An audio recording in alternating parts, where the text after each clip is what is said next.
Tahu nggak sih guys, kalau cara kita hidup itu bentar lagi bakal berubah? Kalimat lari dari kenyataan bakalan bisa kejadian bahkan tanpa harus ninggalin rumah. Karena semuanya virtual. Ini nggak halu kok, karena emang sekarang lagi ada tren baru, yaitu Metaverse.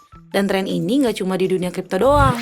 Mulai dari Facebook yang ganti nama jadi Meta, Adidas yang beli tanah virtual, terus ada Nike bersama Roblox yang pengen bikin Nike Land, dan masih banyak lagi. Halo, aku Laura. Dalam video kali ini aku bakalan jelasin apa sebenarnya Metaverse dan apa sih pentingnya si Metaverse ini di dunia. Aku akan kasih bonus token-token apa aja yang mungkin booming di kategori Metaverse, jadi make sure kalian nonton sampai habis ya. Tapi sebelum mulai, jangan lupa like, subscribe, and klik lonceng notifikasi di YouTube channel Koinvestasi.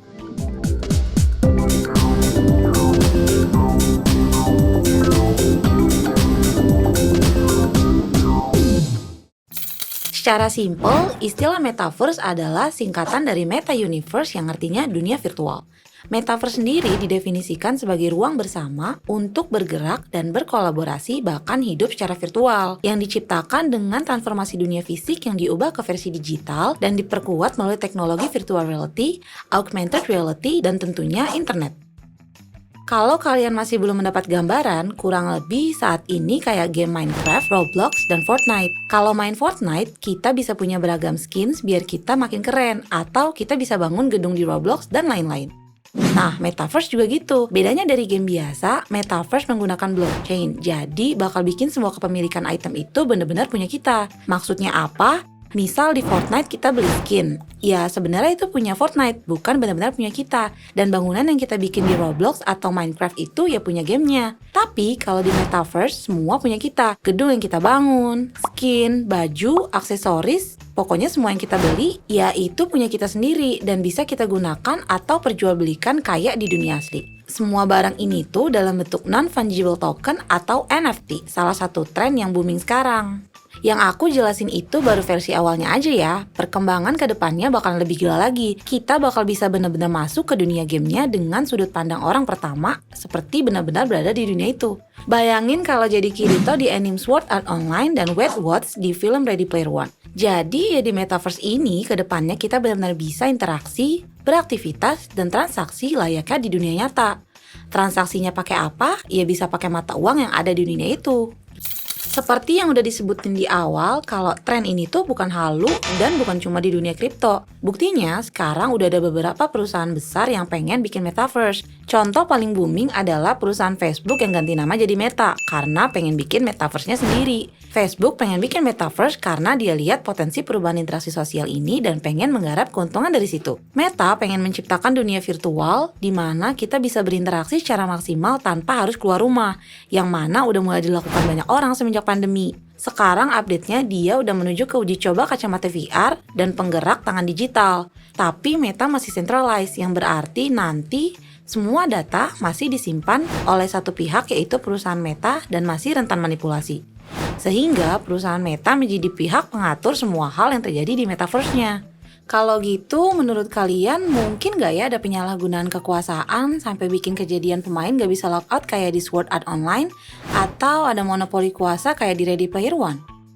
Contoh berikutnya adalah Nike yang baru aja kerjasama dengan Roblox untuk bikin Nike Land dan juga Microsoft yang pengen bikin Metaverse sendiri. Meski kemungkinan besar Metaverse Roblox dan Microsoft ini belum sebesar Meta karena mereka masih fokus di game. Sedangkan Meta memang pengen bikin dunia ekonomi sendiri. Gak cuma gaming, Metaverse juga dimanfaatin untuk memajukan industri pariwisata Korea Selatan lewat K-pop. Korea Tourism Organization bekerja sama dengan perusahaan Metaverse Jepeto untuk menggelar konser virtual K-Vibe yang mengundang artis-artis K-pop. Bahkan girl group aespa dari SM Entertainment disebut-sebut sebagai grup Metaverse karena memiliki konsep unik dengan memperkenalkan dunianya sendiri. Kenapa sih sekarang ini Metaverse bisa booming? Yuk kita bahas. Pertama, kemudahan dan efisiensi interaksi. Metaverse semakin booming dan menarik untuk dieksplor oleh banyak perusahaan karena mempermudah dan meningkatkan interaksi virtual kita. Apalagi sejak pandemi, banyak orang yang kesulitan untuk berinteraksi dan diharuskan untuk melakukan apa-apa secara online atau virtual.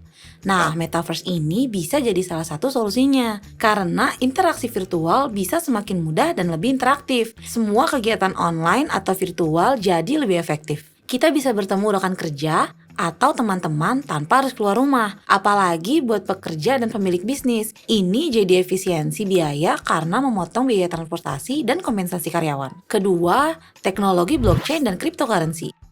Mulai banyak proyek-proyek metaverse yang menggunakan blockchain sehingga booming di dunia kripto. Seiring dengan popularitas kripto yang meningkat, maka metaverse pun juga semakin jadi topik yang booming. Metaverse yang menggunakan blockchain membuat semua item dan catatan transaksi yang terjadi di metaverse nggak bakal hilang dan nggak bakal dimanipulasi. Hal ini karena nggak ada satu pihak berkuasa alias decentralized. Karena perlu diingat, nggak semua metaverse bersifat decentralized. Contohnya Meta, yang sudah dijelaskan sebelumnya di mana kendali masih ada pada satu pihak.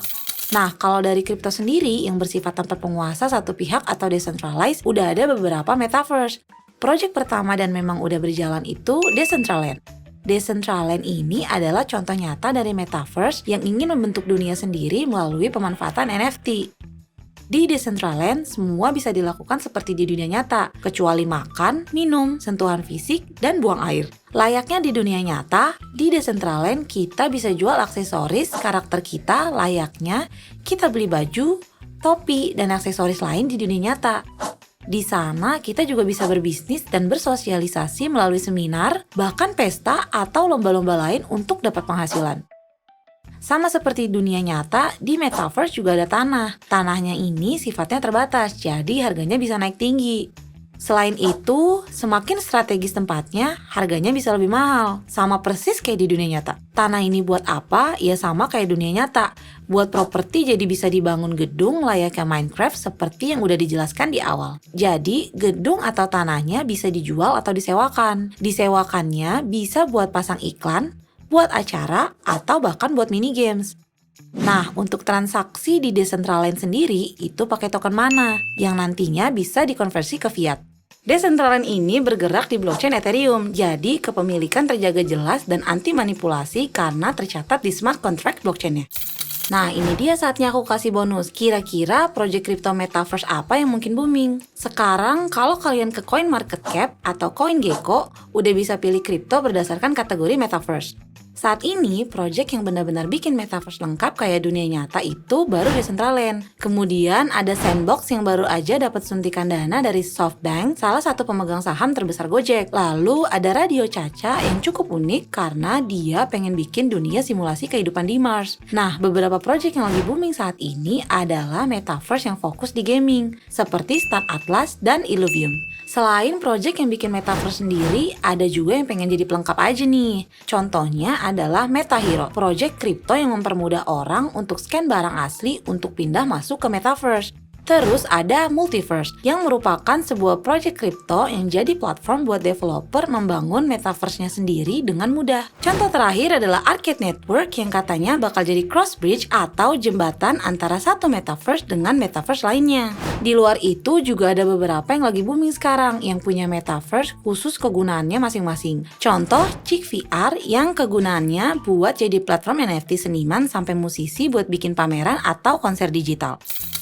Kesimpulannya guys, kalau kalian belum ngerti metaverse, saran aku pribadi coba dalemin lagi deh. Selain karena kemungkinan jadi tren gede di dunia kedepannya, token dan koin kategori metaverse ini kemungkinan jadi salah satu kategori kripto yang gak kena crash banget di 2022, alias masih bisa terus jalan. Tapi balik lagi, jangan FOMO karena aku bukan peramal. Jadi teliti dulu dan analisis sendiri. Intinya sayang banget sih kalau nggak memperdalam metaverse ini. Oke, sekian dari aku. Kalau ada yang mau dikritik dan tanya, langsung komen di video ini. Dan kalau ngerasa bermanfaat, jangan lupa like, subscribe, dan klik lonceng notifikasi. Koinvestasi, aset masa kini, kaya masa depan.